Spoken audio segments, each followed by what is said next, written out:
What's the reason you don't love me? What's the reason you don't care? Hello again, fellow interviewers. Welcome to another micro-learning episode of The Practitioner. Let's chat briefly today about how to effectively and efficiently confirm with a witness what the interview was about in a way that wouldn't interfere with the interview goals, which are, of course, to obtain information that is both complete and reliable. Generally, I found it helpful to establish a witness's understanding of the reason for the interview early in the process rather than late. There are few things more frustrating than assuming the two of you were together for the same purpose, only to find out 10 minutes into the account that the witness thought it was about another matter. Oops. Now, the interviewer could confirm that the witness was on the same page by telling her the reason. For example, Wanda, I've asked you here today to talk about the harassment you reported to your HR, but telling does not elicit much information from the witness. Often, the response to telling presents as tacit approval or silent acceptance, contrary to the interview goals. Silence would in fact be the antithesis to our goal of obtaining information. Of course, it's not illegal to tell the witness what we believe the interview was about, but it would not be good practice, as it would introduce our own wording, thereby contaminating the witness through suggestion and potentially making the recall a less memory-friendly experience. Here's what I mean by that. Imagine that Wanda had reported to HR that a colleague had made unwelcome, humiliating remarks to her and had not used any form of the word harassed during the complaint process. Let's say that HR had interpreted her wording to mean harassed and had added that word to the report read by the interviewer. If that interviewer were to subsequently tell Wanda that he was there to talk to her about being harassed, it would be putting that word or concept into her mind, contaminating the memory and making it more difficult for her to create a link to the memory the way she had stored it. In essence, since the word harassed had not been used as part of her acquisition or storage process, introducing it would not assist her and could in fact impede the retrieval phase. For this reason, it would be best to ask Wanda to tell us using her own words why she believed she was being asked to take part in an interview. The wording of this question is important, as if it were too complicated or ambiguous, the witness might not understand what you are asking for.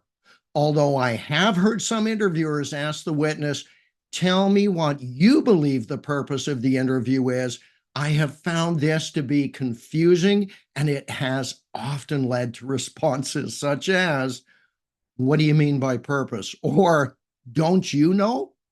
I have also had witnesses begin the narrative account believing I had asked for it.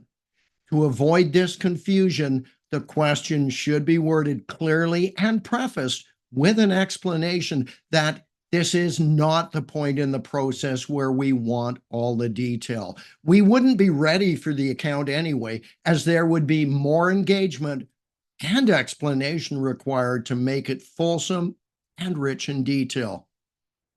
Here's an example of a well thought out purpose question. Wanda, although most people I talk with know what they have come to talk about, I always ask them to tell me in their own words what they believe it to be.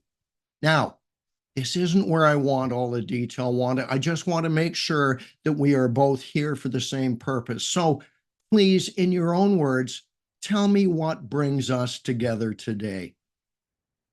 Should this not be understood, ask them to tell you which incident or incidents they had come to talk about.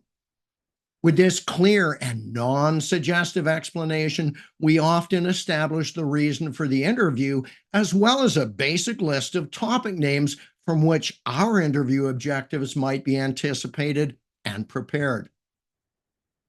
For example, Wanda, might tell us, I'm pretty sure it's about the inappropriate things Bert Dinklage has been saying to me whenever I end up alone with him at work and when he texts me. Even in this short response, Wanda has told us that she will soon speak to objectives such as actions and conversations, people, locations, objects, and times, as well as specific topics within those categories, such as inappropriate things being said, a conversation, Bert Dinklage, a person, at work, a location, texts, an object, when I'm alone with him and when he texts me, both being times. By asking Wanda for her understanding of the reason for the interview, instead of telling her our belief, we ended up getting detail instead of giving it. And the information received was in her own words, which would help us with suggestion free development of topics and questions later. The purpose question, when developed properly and posed well, can generate a trove of information, often at the preliminary stage of the interview process. Follow the 3 Ps of the purpose question. Plan it well, practice it before the interview, and pose it early for maximum benefit. Now, get in an interview room, try this out, and don't be afraid to make mistakes. That's how we learn. Cheers.